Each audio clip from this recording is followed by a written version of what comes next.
जय माता दी भक्तों। नवरात्र का 7वां दिन है आज और सप्तमी तिथि को हम माता की कथा का स्मरण करेंगे। कईयों के घर में अष्टमी की कढ़ाई होती है तो वो सप्तमी के दिन व्रत करते हैं।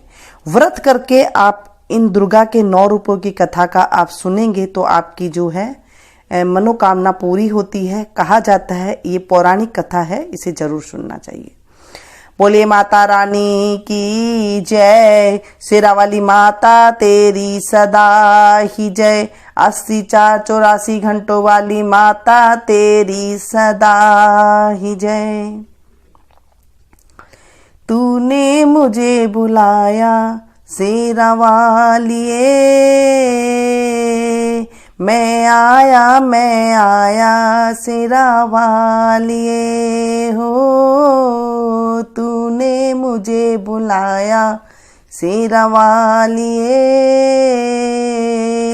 मैं आया सुधा वालिए। एक समय की बात है, संसार में प्रलय आ गई थी। चारों ओर पानी ही पानी नजर आता था। उस समय भगवान विष्णु की नाभि में कमल की उत्पत्ति हुई। उस कमल से ब्रह्मा जी की उत्पत्ति हुई। इसके अतिरिक्त भगवान विष्णु के कानों से कुछ मैल निकला था। उस मैल से मधु और कैटव नाम के 2 राक्षस बने। मधु और कैटव ने जब चारों ओर देखा तो उन्हें ब्रह्मा जी के अतिरिक्त कुछ भी दिखाई नहीं दिया। वे ब्रह्मा जी को देखकर उन्हें अपना भोजन बनाने के लिए दौड़े। तब ब्रह्मा जी ने भयभीत होकर भगवान विष्णु की स्तुति की। ब्रह्मा जी की स्तुति से विष्णु भगवान की नींद खुल गई और उनकी आंखों में निवास करने वाली महामाया लोप हो गई। भगवान विष्णु के जागते ही मधु और कैटव उनसे युद्ध करने लगे।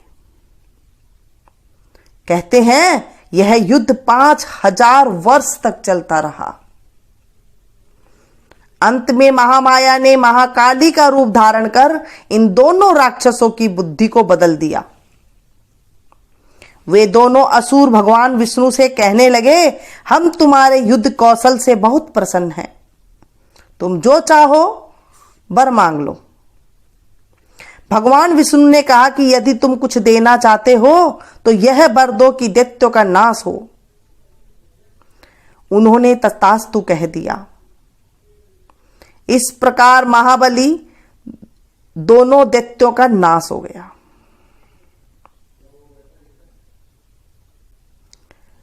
महालक्ष्मी, प्राचीन काल में महिषासुर नाम का एक दैत्य था। उसने समस्त राजाओं को हराकर पृथ्वी की और पाताल पर अधिकार कर लिया। स्वर्ग पर अधिकार करने के लिए उसने देवताओं पर चढ़ाई कर दी। देवताओं ने अपनी रक्षा के लिए भगवान विष्णु और भगवान शंकर की स्तुति की। उनकी स्तुति से भगवान शंकर और भगवान विष्णु जी प्रसन्न हुए। उनके शरीर से एक तेज पुंज निकला जिसने महालक्ष्मी का रूप धारण कर लिया। इन्हीं महालक्ष्मी ने महिषासुर दैत्य को युद्ध से परास्त कर देवताओं को कष्टों को दूर किया। अब माता का तीसरा रूप है चामुंडा। एक समय की बात है कि शुंभ और निशुंभ नामक 2 राक्षस इस संसार में पैदा हुए। वे इतने बलशाली थे कि पृथ्वी एवं पाताल के सब राजा उनसे हार गए। अब उन्होंने स्वर्ग पर चढ़ाई कर दी। देवताओं ने भगवान विष्णु की स्तुति की। उनकी स्तुति करने पर विष्णु जी के शरीर से एक ज्योति प्रकट हुई जो चामुंडा थी। वह बहुत ही रूपवान थी। उनके रूप पर मुग्ध होकर शुम्भ निशुम्भ ने सुग्रीव नाम का दूत देवी के पास भेजा कि वह हम दोनों में से किसी एक के साथ विवाह कर ले। उस दूत को देवी ने यह कहकर वापस भेज दिया कि जो मुझे युद्ध में परास्त करेगा उसी के साथ विवाह करूंगी। दूत के मुंह से यह समाचार सुनकर उन दोनों ने पहले युद्ध के लिए अपने सेनापति धूम्राक्ष को आक्रमण के लिए भेजा। धूम्राक्ष सेना सहित मारा गया। इसके बाद चंडमुंड लड़ने आए। चंडमुंड भी देवी द्वारा मारा गए। अब रक्तबीज लड़ने आए। उनके शरीर से रक्त की एक बूंद जमीन पर गिरने से एक वीर पैदा हो जाता था। इस पर देवी ने रक्तबीज के शरीर से निकले खून को अपने खप्पर में लेकर पी गई। इस प्रकार रक्तबीज भी मारा गया। अंत में शुम्भ निशुम्भ लड़ने आए और देवी के हाथों मारे गए। सभी देवता दैत्यों की मृत्यु से बहुत खुश हुए। चौथे दिन की योग माया। जब कंस ने वासुदेव देवकी के 6 पुत्रों का वध कर दिया तो 7वें गर्भ के रूप में शेष नाग के अवतार बलराम जी आए, जो रोहिणी के गर्भ में स्थानांतरित होकर प्रकट हुए। तब 8वें गर्भ में श्री कृष्ण भगवान प्रकट हुए। उसी समय गोकुल में यशोदा जी के गर्भ से योग माया का जन्म हुआ। वासुदेव जी श्री कृष्ण को गोकुल छोड़ आए और बदले में योग माया को वहां से ले गए। जब कंस ने कन्या रूपी योग माया को पटक कर मारना चाहा तो वह उसके हाथ से छूटकर आकाश में चली गई और देवी का रूप धारण कर लिया।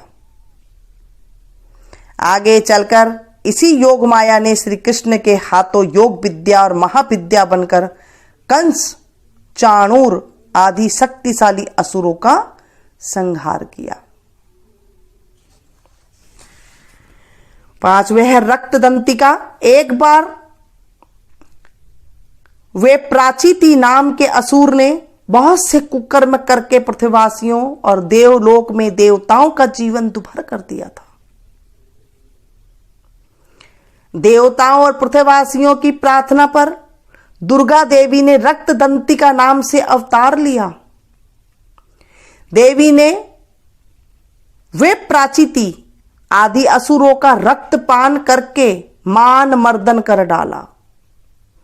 देवी के रक्तपान करने के कारण इसका नाम रक्तदंतिता पड़ा।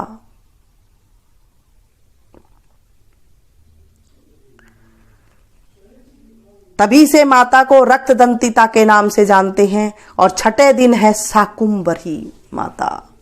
एक समय की बात है कि पृथ्वी पर सूखा पड़ गया था। 100 वर्ष तक वर्षा नहीं हुई। चारों ओर सूखे के कारण हाहाकार मच गया। वनस्पति सूख गई। उस समय वर्षा के लिए मुनियों ने मिलकर भगवती देवी की उपासना की। तब मां जगदम्बा ने पृथ्वी पर शाकुंभरी नाम से स्त्री रूप में अवतार लिया और उनकी कृपा से पृथ्वी पर जल की वर्षा हुई। इससे पृथ्वी के समस्त जीव जंतुओं और वनस्पतियों को जीवन दान मिला।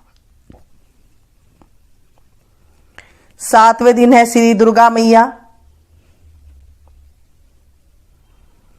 एक बार दुर्गम नाम के राक्षस के अत्याचारों से पृथ्वीवासी, पाताल निवासी एवं देवताओं में हाहाकार मच गया। ऐसी विपत्ति के समय में भगवान की शक्ति दुर्गा ने अवतार लिया। दुर्गा ने दुर्गम राक्षस का संहार करके पृथ्वी के रहने वालों तथा देवताओं को इस विपत्ति से छुटकारा दिलाया। दुर्गम राक्षस को मारने के कारण ही तीनों लोकों में इनका नाम दुर्गा देवी प्रसिद्ध हो गया।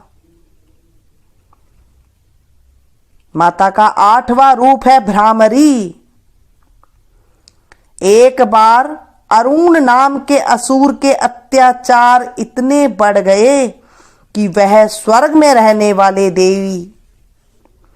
देव पत्नियों के सतीत्व को नष्ट करने की कुचेष्टा करने लगे।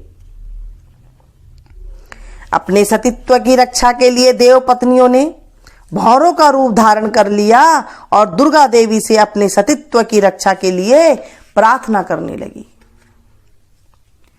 देव पत्नियों को दुखी जानकर उनके उद्धार हेतु दुर्गा ने भ्रामरी का रूप धारण कर अरुण असुर का सेना सहित संहार कर डाला। बोलिए मैया रानी की जय। और नवा रूप है चंडी का। एक बार की बात है कि पृथ्वी लोक में चंड और मुंड नामक दो राक्षस पैदा हुए।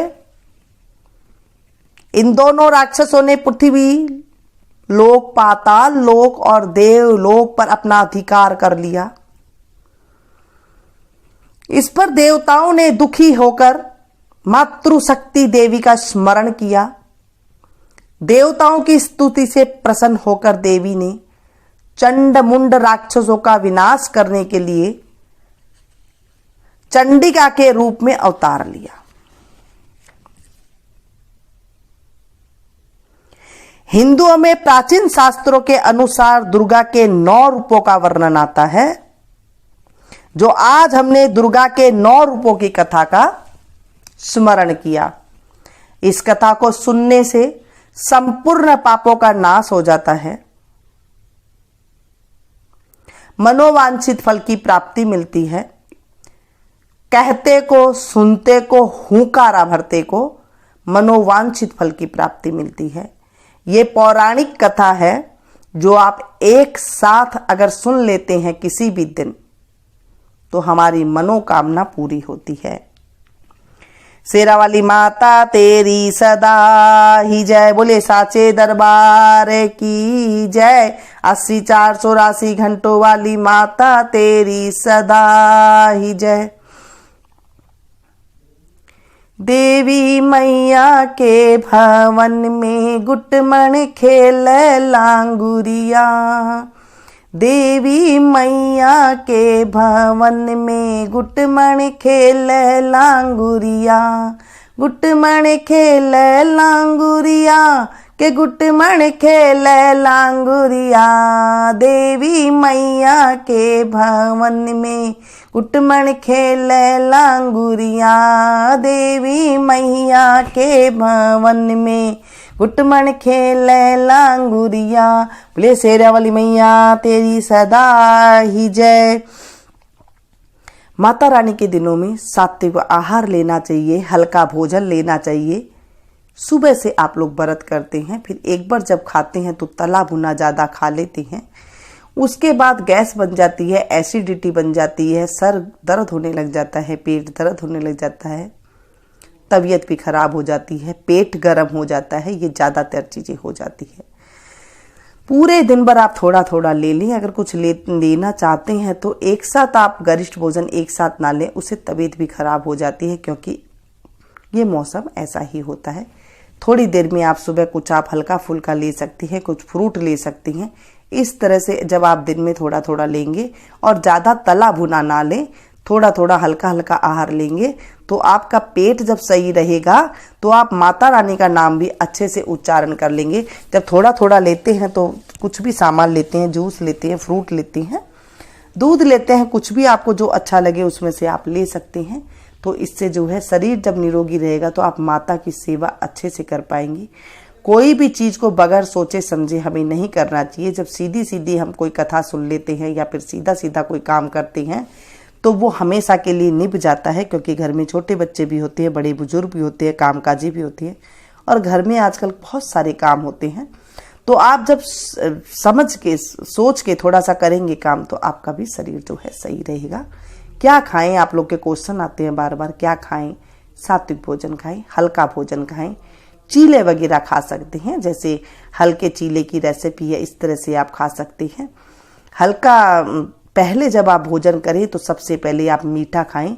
मीठे की 5 ग्रास जरूर खाना चाहिए, जो घी का हो, घी और मीठे से लिपटा हुआ हो, ऐसा ग्रास खाना चाहिए।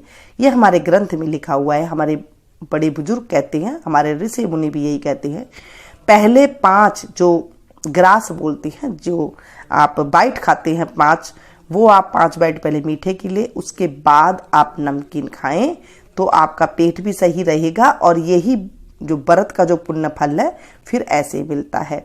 हाथ जोड़ करके खाए और झूठा ना छोड़े। जब आप झूठा छोड़ देते हैं और वो जाता है तो उसको फल सारा चला जाता है।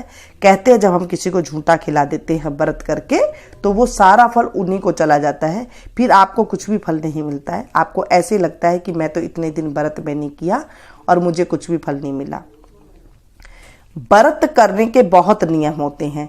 जब आप व्रत में रोते हैं तो व्रत खंडित हो जाता है। जब आप व्रत में तेज तेज हंसते हैं तो व्रत खंडित हो जाता है।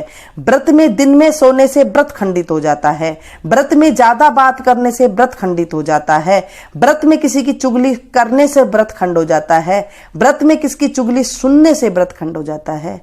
दोस्तों, व्रत की महिमा ऐसे ही नहीं है कि व्रत से हमारी मनोकामना पूरी होती है, तो उसके कुछ नियम भी हमें रखने होते हैं। खाली खाने से या फिर पूरा व्रत करने से नहीं है, इसके बहुत सारे नियम होते हैं जो इन चीज़ों को भी फॉलो करना बहुत ज़रूरी है। अपना ध्यान रखें और माता रानी की सेवा करते रहें। नवरात्रा की आप लोगों को खूब खूब शुभकामनाएं। मिलती हूँ फिर से एक नई वीडियो में नई जानकारी के साथ। तब तक आप लोग देखते रहिए मीनू संगीत। Thank you. अगर आपको ऐसी रेसिपी देखनी है तो आप मीनू गुप्ता किचन पर आप जाकर देख सकते हैं, जो आपको बिल्कुल सात्विक आहार मिलेंगे और बिल्कुल कम तेल के, तले हुए नहीं है, ज़्यादा कम तेल के आपको सामान मिलेंगे। तो आप देखना चाहते हैं तो वहाँ पे जाकर देख सकते हैं। Thank you. जय माता दी भक्तों।